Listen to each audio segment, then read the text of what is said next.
네, 안녕하세요. 신바람 국어교실의 신바람입니다. 자, 오늘 배울 교재는 신사고 우교과서 4 2학년 2학기 2단원의 첫 번째 소단원 문장의 성분과 짜임새 문법 단원을 배워보는 시간을 갖도록 하겠습니다. 이 특별히 문법 단원은 여러분들이 굉장히 까다로워하는 단원이기 때문에 여러분 집중해서 공부해 주시길 부탁드리고요. 이 문법 단원만큼은 여러분들이 꼭 암기를 해야 된다라는 것 기억해 두시길 부탁드립니다. 오히려 문법 단원에서는 선생님들께서 문제 내기가 쉽고요. 그리고 딱딱 떨어지기 때문에 공부를 조금만 한다면 더 좋은 점수를 맞을 수 있는 단원이기도 합니다.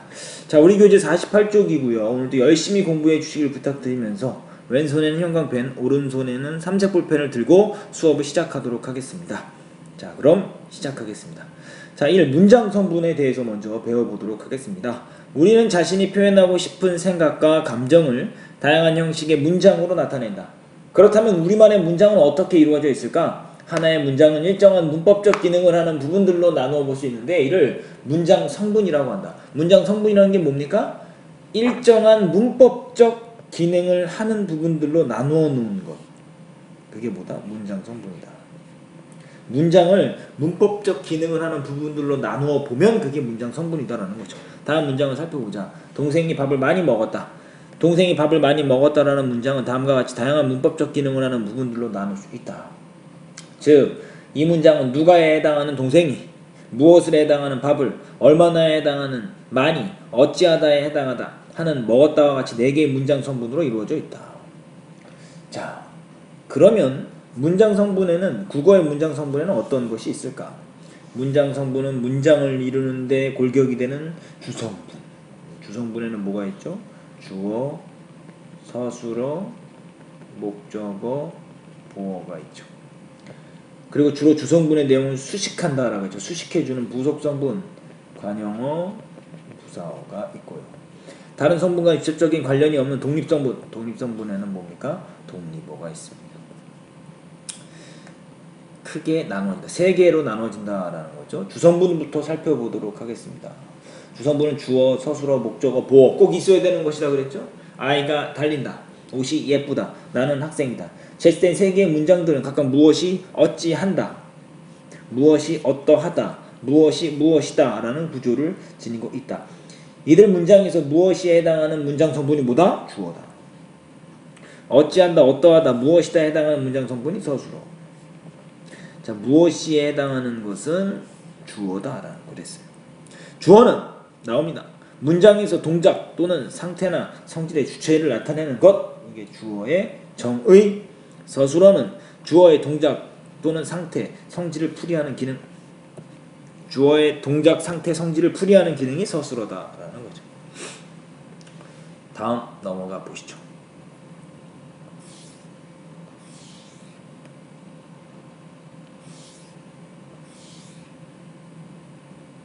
자, 보죠. 영수는 먹었다. 너는 아니다.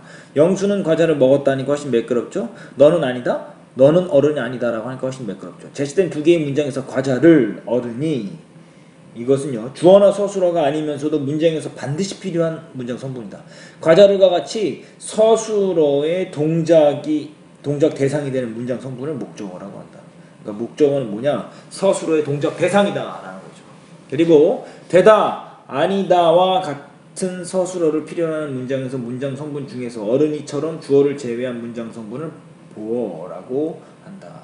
다시 말하면 보어는 주어를 보충해 주는 말, 그러니까 서술어를 보충해 주는 말 이렇게 생각하면 되죠. 보충해 주는 말이에요. 보어라는 말 자체가. 다시 정리해 보면 되다, 아니다와 같은 서술어가 필요로 하는 문장 성분 중에서 어른이처럼 주어를 제외한 문장 성분을 보어라고 한다. 그러니까 서술어를 보충해 주는 말 이렇게 기억해 두십시오. 목적어와 보어는 주어, 서술어와 함께 문장을 이루는데 반드시 필요한 성분으로 모두 주성분에 해당한다. 주성분엔 주어, 서술어, 목적어, 보어가 있다라는 거 기억해 두시면 좋겠습니다. 부속성분. 다음 밑줄 친 부분은 문장에서 어떤 역할을 할까? 아이가 달린다. 저 아이가 빨리 달린다. 옷이 예쁘다. 누나의 옷이 매우 예쁘다. 너는 어른이 아니다. 확실히 너는 어른이 아니다. 나는 학생이다. 나는 학생이다. 그래서 학교에 간다. 자, 위에 밑줄 친 부분은 주로 다른 부분은 수식하는 역할을 하고 있다. 저와 누나의는 아이가 옷, 일을 꾸며주고 빨리와 매우는 달린다와 예쁘다를 꾸며주고 있다. 이에 비해 확실히 한 개의 문장 성분이 아니라 뒤에 오는 문장 전체를 꾸미고 있으면 그래서는 문장과 문장을 이어주고 있다. 자, 이런 거. 저와 누나는 뭘 꾸며준다라는 거죠? 아이가 옷이를 꾸며준다. 다 뭐를 꾸며주는 거예요? 체온을 꾸며주는 거죠. 이건 관용어의 역할입니다. 관용어가 하는 거죠. 빨리, 매우는, 달린다, 예쁘다를 꾸며주고 있다. 서술어, 용언을 꾸며주고 있죠? 이건 부사어가 하는 일입니다. 자, 이에 비해 확실이라는 것은 한 개의 문장 성분이 아니라 뒤에 오는 문장 전체를 꾸미고 있다. 이것도 부사어가 하는 역할입니다. 그래서와 같은 문장과 문장을 이어주고 있는 것. 접속 부사. 접속 부사어. 이것도 뭡니까? 다 부사어. 부사어는 결국 뭡니까? 서술어, 즉 용언을 꾸며준다. 그리고 다른 뭐예요? 부사를 꾸며주기도 한다. 그리고 문장 전체를 꾸며주기도 한다. 그리고 문장과 문장을 연결해주기도 한다. 또 다른 관용어를 꾸며주기도 한다라는 겁니다. 부사어는 아주 하는 일이 많습니다. 이와 같이 다른 말을 수식하는 문장 성분에는 관용어와 부사어가 있다. 이들은 부속 성분에 해당한다. 관용어는 체언을 꾸며주는 역할을 하며, 자, 부사어는 주로 뭐를요? 용언을 꾸민다. 그렇지만 부사어는 관용어나 다른 부사어로 수식할 수도 있으면 문장 전체를 꾸며주거나 문장이나 단어를 이어주기도 한다. 이게 부사어의 역할 굉장히 많죠? 자, 요거요. 오마이노트 정리해 두십시오. 문장 성분의 종류와 개념, 주성분, 문장 이루는데 반드시 필요한 성분, 주어, 서술어, 목적어, 보어가 있다. 부속 성분, 주로 주성분의 내용을 수식하는 성분으로 관용어와 부사어, 역할까지도 기억해 두셔야 되겠죠? 아주 부사어가 여러 가지를 꾸며주니까요. 독립성분, 다른 문장 성분과는 직접적인 관계가 없는 성분으로 독립어가 있다라고 이야기하고 있습니다. 자, 그럼 다음 페이지 50쪽으로 가보죠.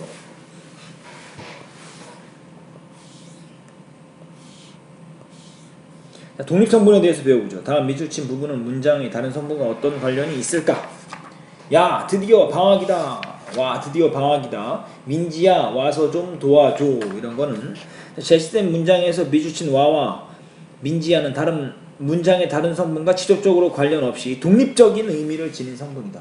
이게 바로 독립성분의 개념이에요.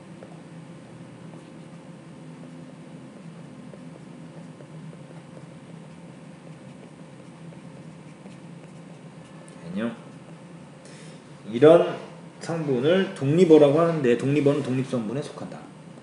자, 이렇게 문장은 주어, 서술어, 목적어, 보어의 주성분, 관용어, 부사어의 부속성분, 그리고 독립어의 독립성분으로 이루어져 있다. 그런데 한 문장에서 반드시 갖추어야 하는 문장의 개수는 서술어의 성격에 따라 달라진다. 지금까지 살펴본 서술어 중에 서, 달리다, 예쁘다, 학생이다는 주 하나만 있으면 되지만 이게 무슨 소리야? 한 자리 서술어라는 거예요. 한 자리 서술어. 주어만 있으면 된다 이 소리예요. 먹다 아니다는 주어 외에 목적어나 보어가 있어야 된다. 이거 두 자리 서술어죠. 주어 플러스 목적어 혹은 보어니까요.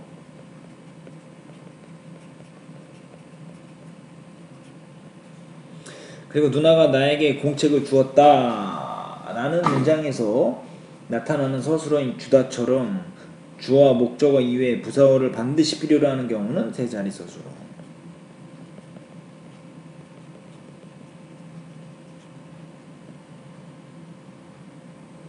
기본적인 형태를 갖춘 문장을 만들기 위해서는 문장을 구성하는데 필수적인 주성분이 있어야 한다. 그리고 다른 말을 꾸며주는 부속성분과 독립성분이 더해져 문장의 내용이 더욱 자세하고 풍부해진다 라고 이야기를 하면서 문장 성분에 대해서 배웠고, 이제 문장의 확대를 한번 보도록 하죠. 다음 문장에서 주어와 서술어가 몇 개씩 나타나는지 찾아보자. 하늘이 파랗다. 끊고. 사과는 끊고 빨갛고 귤은 노랗다. 우리는 그가 용감했음을 안다. 자, 이렇게 주어 뒤에를 끊어보면요, 주어부, 서술부로 나눠지는 겁니다. 이게 주어부, 서술부로 나눠지는 거예요. 제시된 문장 중에 하늘이 파랗다에서는 주어, 서술어가 한 번씩 나타나지만 사과는 빨갛고 귤은 노랗다. 자, 이렇게 또 나눌 수 있죠? 귤은 노랗다. 또 우리는 그가 용감했음을 안다에서 주어, 서술어가 두 번씩 나타난다. 자, 이거 보세요. 사과는 빨갛고 귤은 노랗다. 우리는 그가 용감했음을 안다. 우리는 안다라는 거죠. 뭐를 알아요? 그가 용감했음을 안다라는 거예요. 자, 그러면 이렇게 보면 주어, 서술어가 두 번씩 나타난다라는 것. 하늘은 파랗다는 주어 서술 한 번만 나타나는 거죠. 이걸 보고 우리는 혼문장이다라고 합니다. 주어 서술어가 한 번씩만 나오는 거. 하지만 사과는 빨갛고 귤은 노랗다. 그리고 우리는 그가 용감했으면 안다. 이런 것들은 두 번씩 나타나고 있다라 그랬죠. 이런 걸 보고 견문장이라고 합니다. 51쪽으로 가보죠.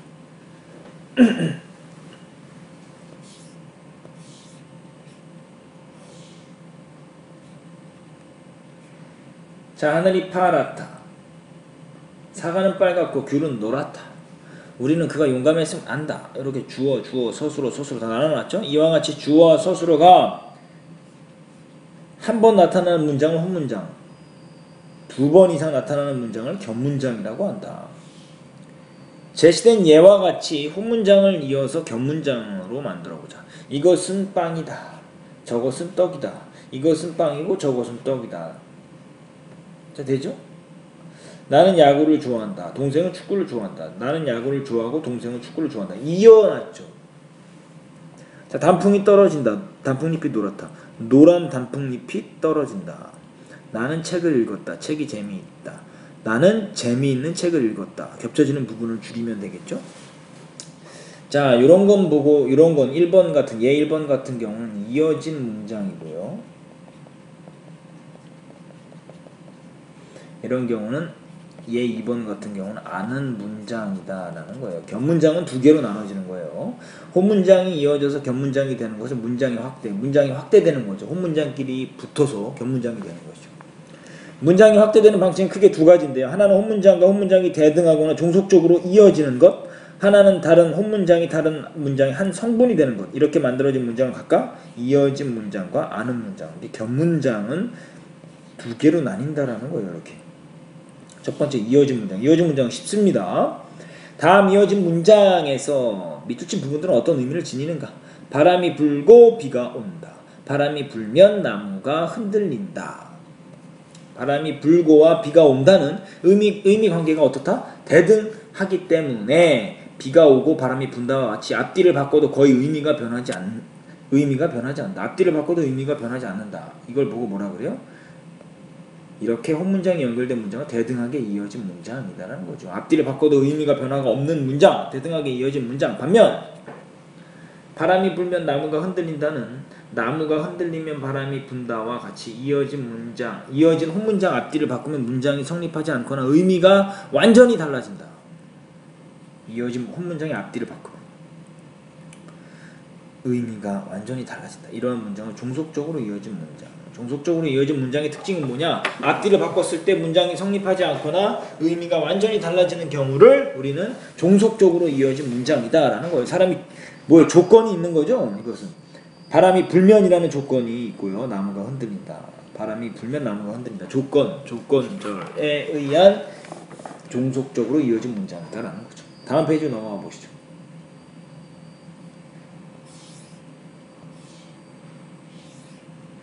혼문장들이 모여 이어진 문장이 되려면 고, 면과 같은 연결 어미가 필요하다. 다음 문장과 연결하는 거죠. 이때 연결 어미는 혼문장들 사이에 다양한 의미 관계를 보여준다. 연결 어미의 역할이죠.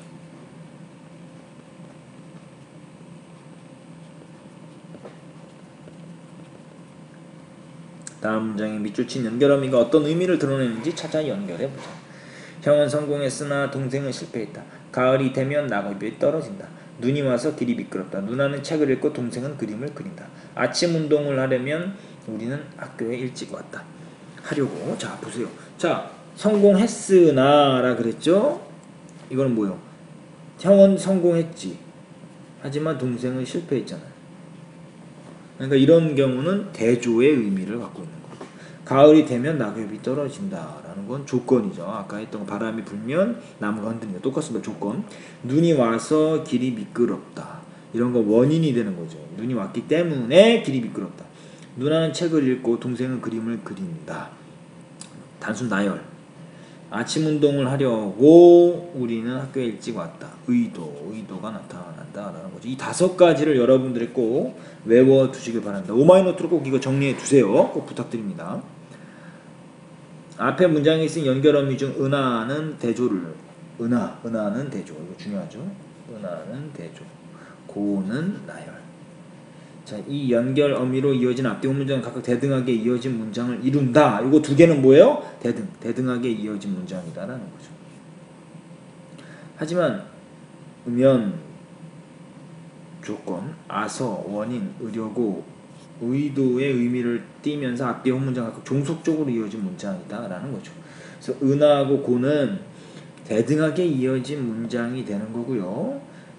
조건, 음연, 아서, 원인, 의료고, 의도는 종속적으로 이어진 문장이 된다라는 거. 5가지 중에 은하와 고는 대등, 그리고 면, 서, 려고는 종속. 이거 2가지 기억해 두시길 바랍니다. 자, 이제 아는 문장으로 넘어가 보시죠. 이 부분이 어렵습니다. 좀 잘 기억해 두시길 바랍니다. 이 부분 정말 어려우니까요. 시험 문제 내기도 편합니다. 근데 자, 다른 문장 속에 들어가 하나의 문장 성분처럼 쓰이는 문장을 안긴 문장.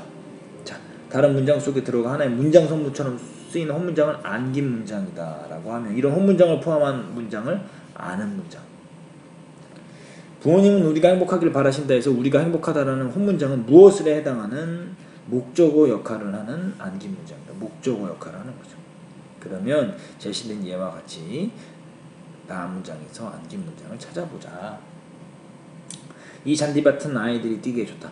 이 잔디밭은 이거 끊어지죠? 이게 주어가 되죠. 좋다라는 건 서술어가 되고 이는 잔디밭을 꾸며주니까 관용어가 되죠. 아이들이 뛰기에 라 그랬죠. 이 잔디밭은 좋은데 뭐예요? 아이들이 뛰기에 좋다는 거, 좋다를 꾸며주죠. 그러니까 부사어의 역할을 하는데 여기에는 아이들이 뛰다라는 주어와 서술어가 있죠. 그런데 이것이 부사어의 역할을 하기 때문에 이것이 뭡니까? 안긴 문장이다라고 이야기를 할 수 있습니다. 자, 그 보세요. 여기에는 영희가 고향에 가기는 어렵다. 영희가 고향에 가다라는 문장이 지금 여기에 영희가 고향에 가다라는 게 여기에 담겨있는 문장 성분으로 헛문장이 되는 거죠.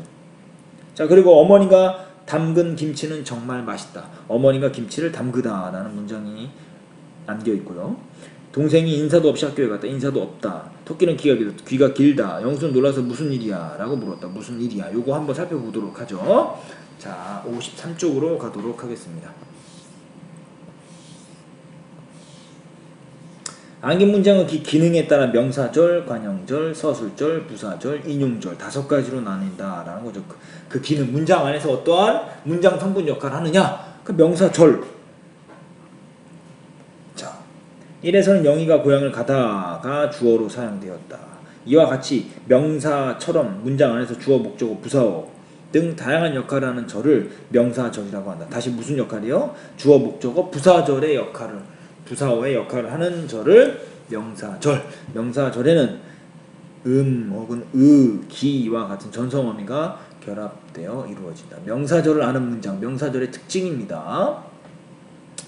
자, 2에서는 어머니가 김치를 담그다 라는 문장이 관용어로 사용되었다. 이와 같이 문장 안에서 관용어의 역할을 하는 절을 관용절이라고 한다. 관용절은 는,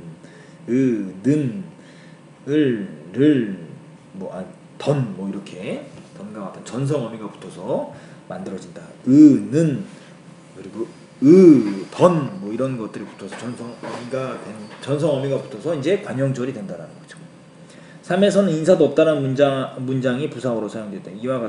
이와 같이 문장 안에서 부사어의 역할을 하는 것, 부사절이라고 한다. 부사절은 도로, 을수록 전성어미가 붙는다. 4에서는 귀가 길다라는 문장이 서술어로 사용되었다. 이와 같이 문장 안에서 서술어의 역할을 하는 것을 서술절, 서술어의 역할을 하는 절을 서술절이라고 한다. 서술절은 다른 안긴 문장과 달리 별도의 어미나 조사가 붙지 않는다. 5에서는 무슨 일이야 라는 말을 인용하고 있는데 이와 같은 문장 안에서 누군가의 말을 인용하는 절을 인용절이라고 한다. 인용절은 뭐뭐 고라고와 같은 조사가 결합되어야 한다. 자, 하나의 문장을 쓰기 위해서는 문장을 구성하는 성분들을 알고 다음으로 그 문장 성분들을 어떻게 배열할 것인지 문장의 짜임을 알아야 한다. 이를 통해 우리는 자신의 생각과 느낌을 정확한 문장으로 구성하여 상대에게 효과적으로 전달할 수 있다. 자, 자신의 생각과 느낌을 정확하게 문장으로 구성해서 상대적으로 효과적으로 전달할 수 있다. 상대방에게. 이것이 바로 문장의 짜임을 알아야 하는 이유입니다.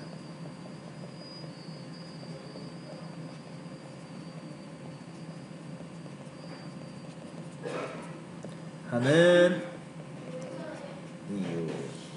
자, 요거 여러분들 오마이노트에 꼭 정리하셔서 알아두셔야 되는데요. 자, 문장 안에서 역할, 명사절, 주어, 목적어, 부사어, 전성어미 이런 것들이 붙는다. 관용어는 문장 안에서의 관용어의 역할을 하는데 이런 것들이 전성어미가 붙는다. 부사어는 문장 안에서 부사어의 역할, 부사절은 부사어의 역할을 하는 건데요. 이게 도록, 을수록 이런 것들이 붙는다. 서술절은 서술어의 역할을 하므로 별도의 어미나 조사가 붙지 않는다라는 특징이 있다. 인용절은 누군가의 말을 인용했다라는 것, 고라고라는 조사가 붙는다라고 했습니다. 이렇게 해서 오늘 문장 성분과 짜임새에 대해서 배웠는데 앞으로 가셔서 한번 정리를 한번 해보도록 하시죠. 우리 교재 47쪽입니다.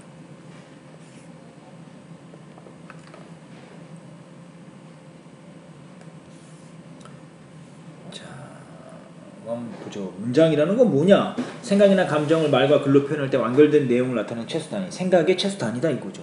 문장 성분. 하나의 문장에서 일정한 문법적 기능을 하는 부분. 한 문장 안에서 문법적 기능을 하는 부분이다. 요거 주요 개념 잘 정리해 두십시오.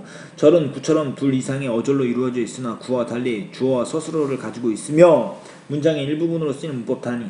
주어와 서술어가 있다는 거죠. 문장하고 문장 성분, 절 다 정리해 두시고요.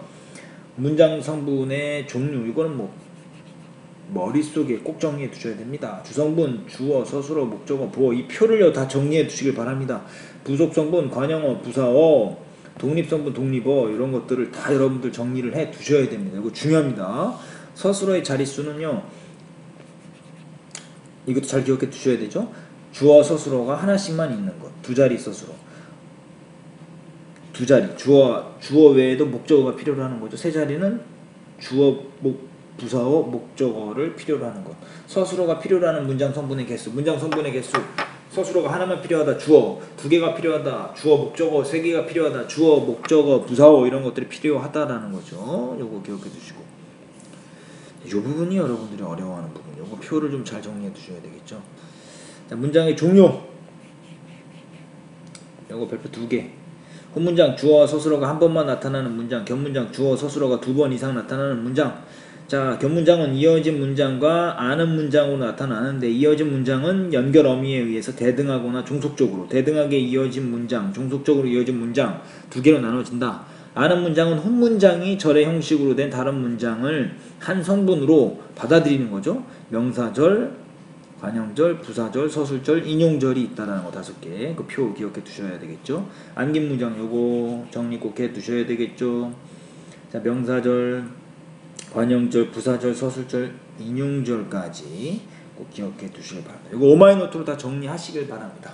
자, 이 부분 특별히 어렵기 때문에 여러분들 꼭 복습하시고요. 오늘 배운 부분을 꼭 오마이노트로 정리하시고 관련된 문제 꼭 풀어보시길 바랍니다. 단 문법적 이론에 대해서 어느 정도 암기하지 않은 상태에서 문제를 풀 땐 다 틀릴 수밖에 없습니다. 오마이노트 정리하시면서 여러분들의 것으로 만들고요. 그 다음에 문제를 풀어야지만 여러분들이 맞출 수 있다는 거 기억해 두시길 바랍니다. 자, 오늘도 공부 열심히 해주셔서 감사합니다. 까다로운 단원 여러분들 정리 잘해서요. 좋은 성적을 거두길 바랍니다. 그럼 다음 시간에 다시 만나요. 소년이요 야망을 가져라.